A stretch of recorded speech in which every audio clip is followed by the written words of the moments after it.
Caribbean Newsline is brought to you by the Barbados Tourism Marketing Inc.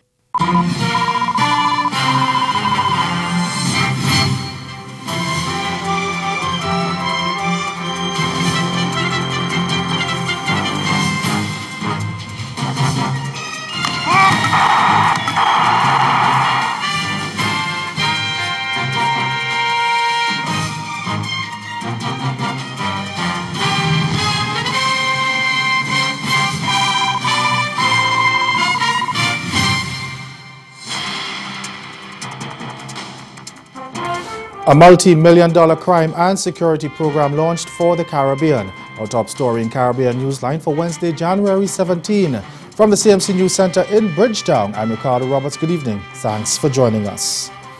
The Caribbean Forum Crime and Security Program was launched in the Caribbean on Wednesday amidst concerns that Caribbean countries with relatively small populations are facing security challenges and the need for the region to adopt a multidisciplined, multinational approach to crime and security. CARICOM Secretary General Erwin Larrock said the initiative is an important and timely program and is yet another manifestation of the relationship between Europe and the Caribbean to attain sustainable development. He said initiatives such as the CARICOM Arrest Warrant Treaty are being developed, as he noted that the regional countries were being ravaged by the scourge of crime, including drug trafficking.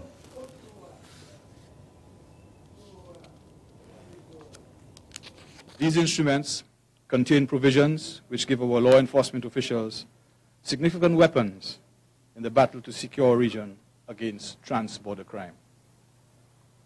Further, heads of government have agreed to an expansion of the Advanced Passenger Information System and the introduction of the Advanced Cargo Information System. And all of these works I'm mentioning there, in one way or another, the European Union has been a critical partner in achieving that. One of the principal issues that we face in the area of crime and security is the trade in and use of illicit drugs. The Caribbean region as a whole continues to be ravaged by this scourge, as drug traffickers find creative and ingenious ways to conduct their business, creating challenges for law enforcement in the region.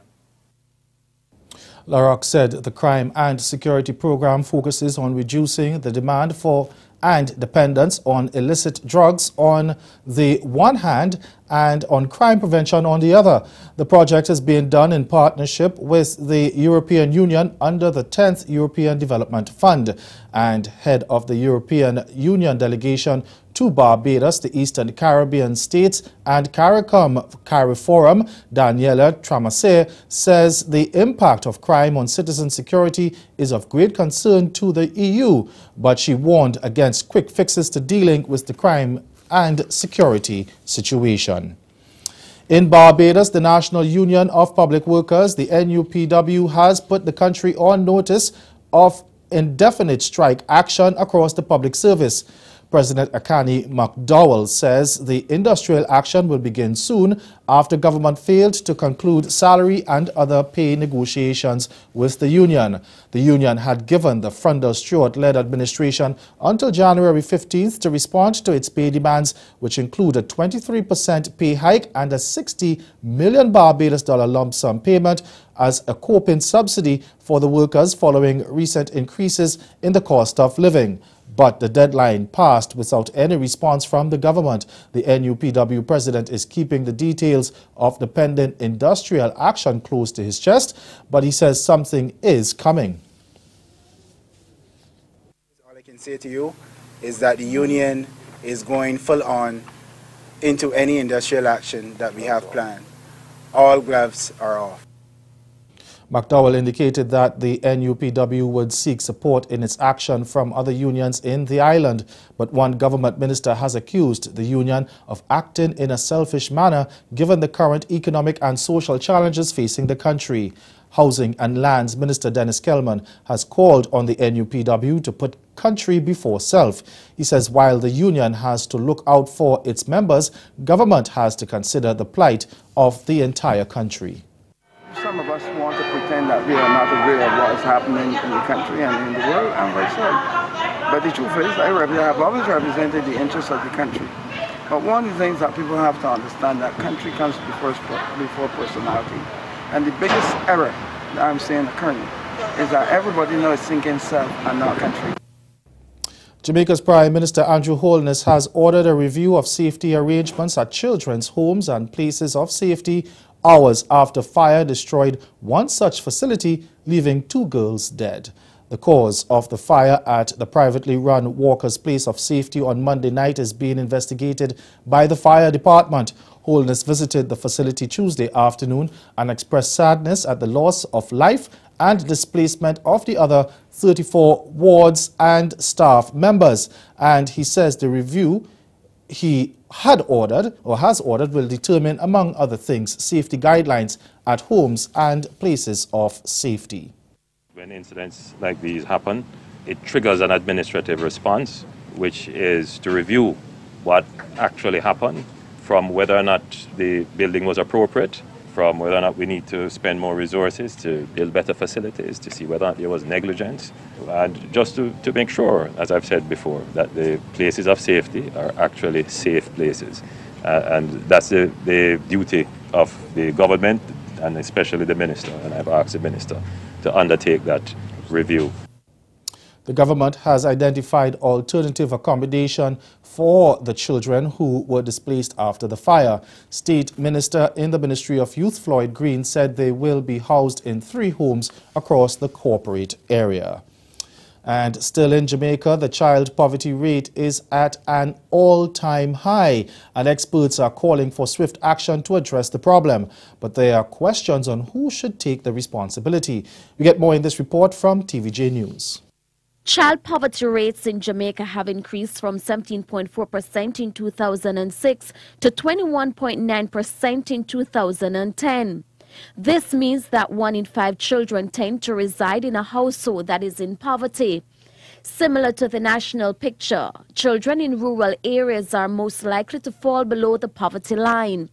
The issue of poverty is not new to us, as TVJ News highlighted Matilda Edmondson's plight with 6 children under her care living in a 1-bedroom house in St. Thomas on Monday. Head of the Department of Sociology, Psychology and Social Work at the University of the West Indies, Mona, Dr. Orville Taylor, thinks the government needs to do more to address the issue. Even when we have had economic growth, we have not taken care of the poorest of the poor.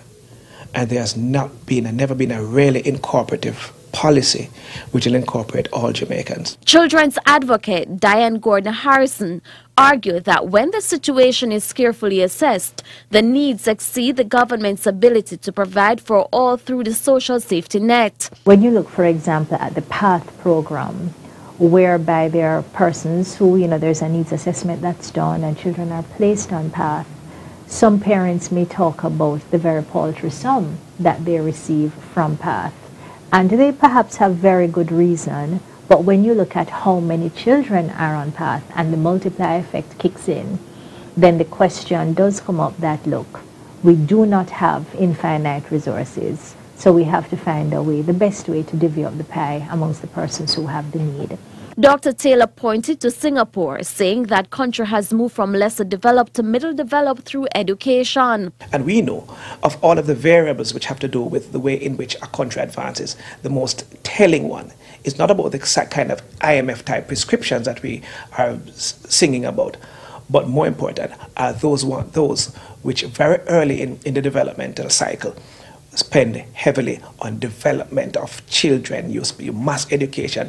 Mrs. Gordon-Harrison thinks there should be a holistic approach with both public and private partnerships involved. However, she says, first and foremost, there is the responsibility for self-development. It brings up the issue of a need for parental education and also just a good grounding, which you really get throughout your upbringing, which really will feed into how you make decisions, the kinds of choices that you make, and also that understanding that you really have children when you can care for them. Meanwhile, UNICEF and the World Bank are calling on governments to focus on children in poverty as part of efforts to end extreme poverty by 2030.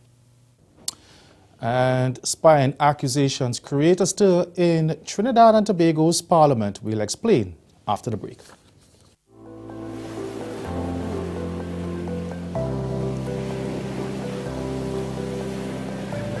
Come, sail with us through our ocean blues, where there's a blessed land that's waiting for you. Shh, look, listen, feel. Realize your dream escape that's magically surreal. The best kept secret, a place you'll never forget, where adventure beckons with every gentle footstep. From lush mountain green to warm volcanic sand, submerged in splendor, our 32 enchanting islands. A kaleidoscope of experiences. No need to look anymore. St. Vincent and the Grenadines, the Caribbean you're looking for.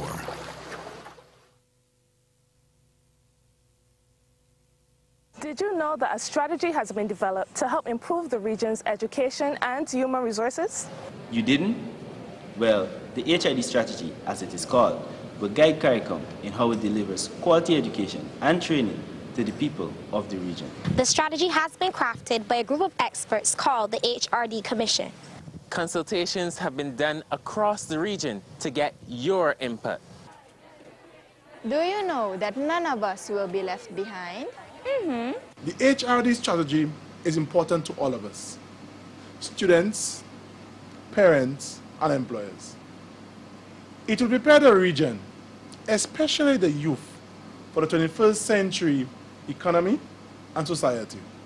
The HRD strategy, unlocking Caribbean human potential.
And accusations that the Trinidad and Tobago government intends to spy on citizens forced a suspension of the Upper House of Parliament on Tuesday.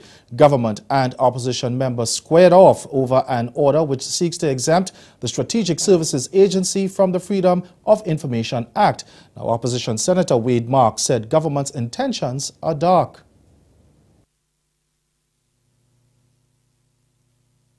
It is my opinion that this order is nefarious. No, you cannot talk to me. Get out of this chamber. This was the final straw for the acting president of the Senate. Take your seat. Honourable members, I will suspend this House for 10 minutes. The sitting of the Upper House of Parliament was suspended on Tuesday afternoon after the opposition raised serious concerns about a move by the government, specifically an order that prevents the spy agency, the SSA, from being subjected to the Freedom of Information Act. That facility allows members of the media, interest groups and others to access information about the agency. What I would like to describe as the attempt by the government to run a secret service, a PNM private secret service, a service similar to SS Gestapo under Nazi Hitler Germany. Mr. Vice President, Mr. Vice President. 46-4, please. That interruption by Attorney General Faris Al-Rawi did not sit well with opposition Senator Wade Mark.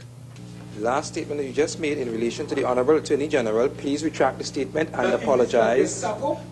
Please retract, Senator Mark, and apologize. No.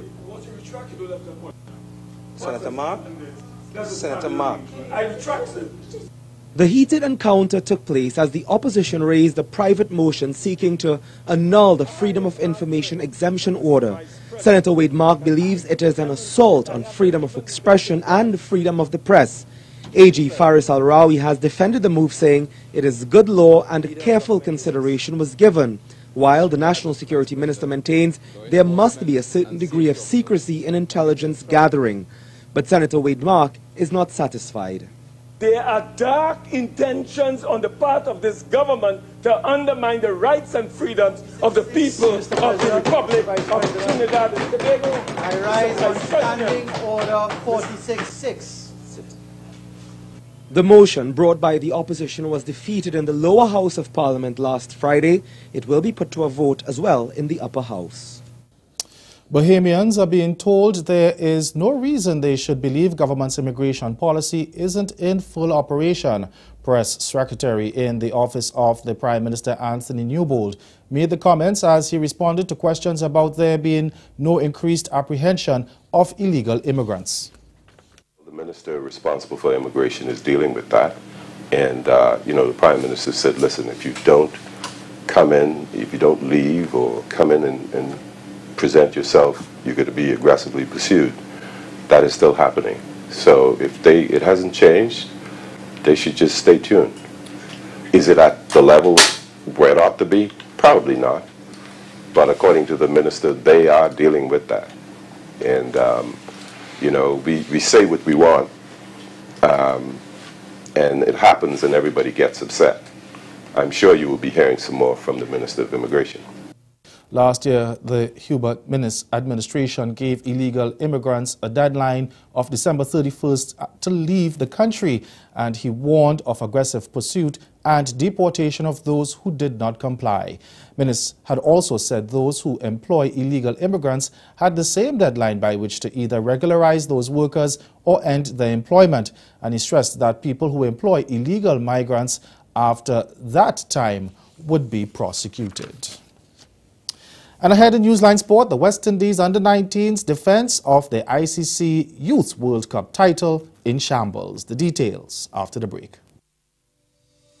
In a place where legends start, the beach is just the beginning. So live a little for the exhilaration and the colour of every moment, where time is and life is a spirited event. Immerse yourself in the culture, the music, the people, the island. Love Antigua and Barbuda. Embrace an experience that leaves you breathless. From cricket to sailing week to carnival and more. Antigua and Barbuda, the beach is just the beginning. Did you know that a strategy has been developed to help improve the region's education and human resources? You didn't? Well, the HID strategy, as it is called, will guide CARICOM in how it delivers quality education and training to the people of the region. The strategy has been crafted by a group of experts called the HRD Commission. Consultations have been done across the region to get your input. Do you know that none of us will be left behind? The HRD strategy is important to all of us, students, parents, and employers. It will prepare the region, especially the youth, for the 21st century economy and society. The HRD strategy, unlocking Caribbean human potential.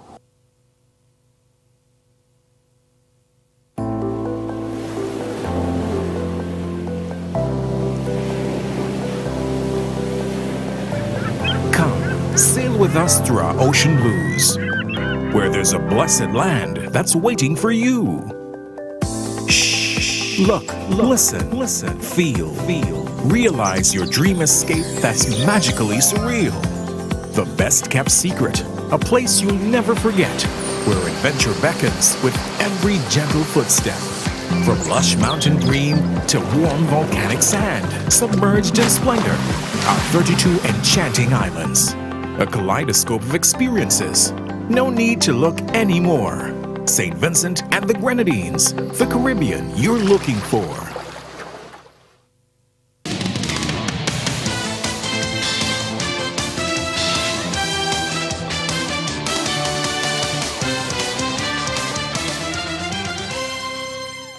The West Indies Under-19's title defense of the ICC Youth World Cup title ended in shambles on Wednesday with a heavy 76-run defeat to South Africa's Under-19s. Now, South Africa posted 282 for 8 in their 50 overs after being put into bat. An unbeaten 99 knock at a run ball by middle-order batsman Wandeli Makwetu and a gutsy 4 for 33 10-over spell by Herman Rolfe secured a Super League spot. The total was propelled mainly by Makwetu and a lower-order burst from Gerald Coates, 29 of 13 balls, Kenan Smith's 22 of 4, and Jade de Klerk's 21 of 12 after the dismissal of Jivashen Pillai of 47 earlier in the match. Here are the highlights.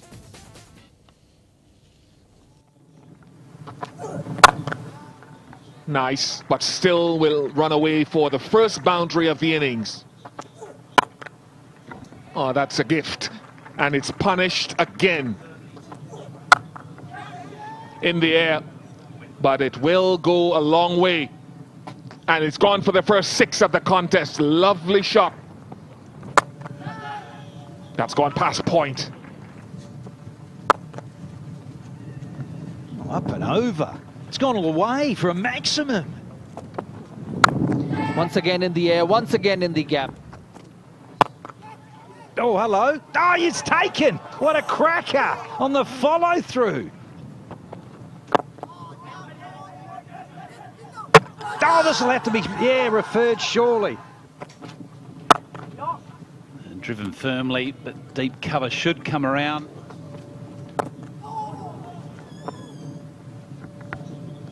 An appeal against obstruction.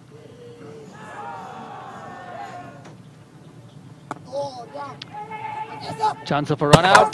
That would be very close. A very poor running between the wickets. The bounce did help the spinner, or rather the fielder at short third man, and see how close he was. It's very nicely hit. That'll go to the fence. Oh, lovely touch. Lovely touch. Oh, it knocked him over with an absolute peach. Talking about complementary boundaries, here's another one.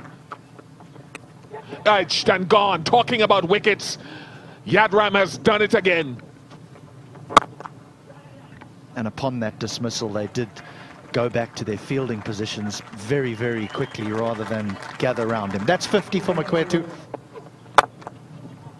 Squeezed away and gone for 4. He can't. He goes extra cover. Beautiful. Oh, how magnificent is that shot. That got hammered as well. Very smart. Very, very smart. Oh, that's high. That'll go, and it could be a no ball as well. I would think that's a no ball. Add some more for 6. Might be again, is it? No. Oh, fantastic. Oh, he'll get 4. He will end on 99. In reply, the Windies were bowled out for 206 in 45.3 overs in the end. Alec Athanasi's 76 of 100 balls. Christian Kalacharan, 44 of 50, and opener Kamani Melias and Keegan Simmons made most notable contributions with the bat. Yeah, pulled it this time, banged it in short. Oh, glorious, fantastic cricket shot. There's an appeal this time, and he's given. Come on! Bowled it. Well, there you go. Is that the experience we're looking for from the captain or not? What a catch. Outstanding piece of wicket-keeping. Gone. That's the wicket that they were looking for. This time over mid-on, high and handsome. That'll go the distance. Punch down the ground this time. Very good shot. Well, this was coming, and a very good cricket shot.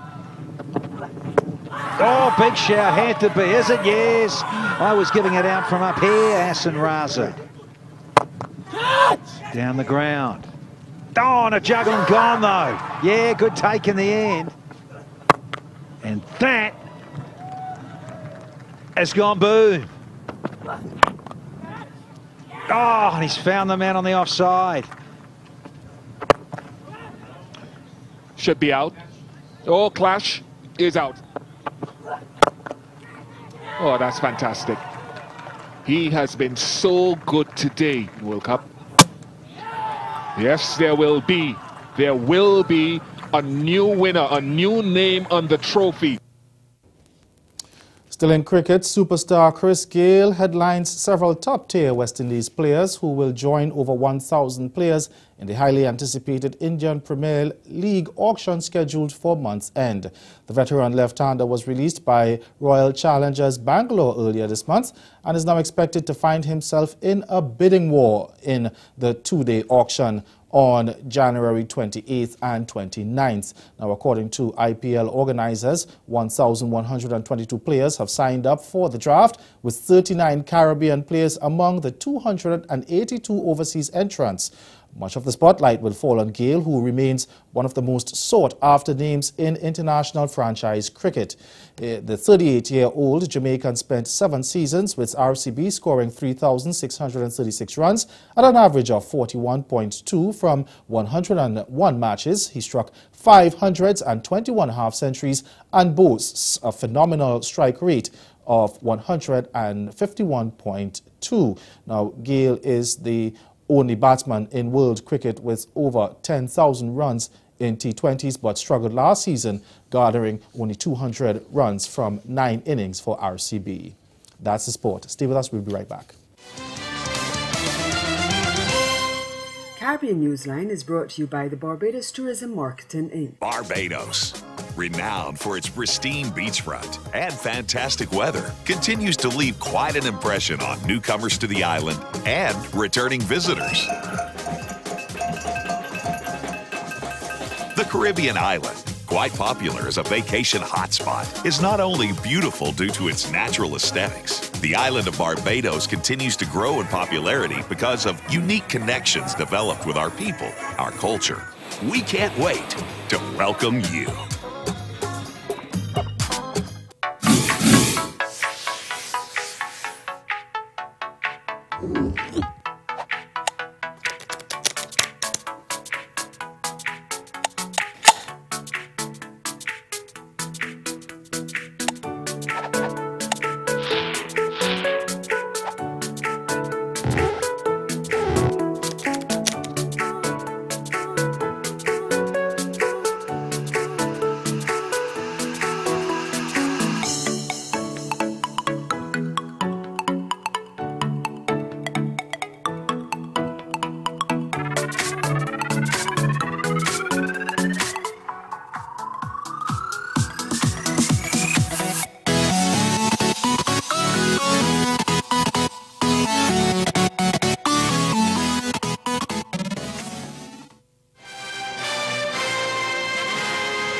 Again, the major developments of this day: a multi-million-dollar crime and security program launched for the Caribbean.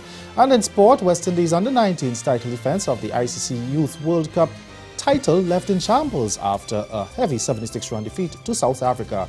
That's Caribbean Newsline. For news and sport round the clock, log on to CarnaNews.com.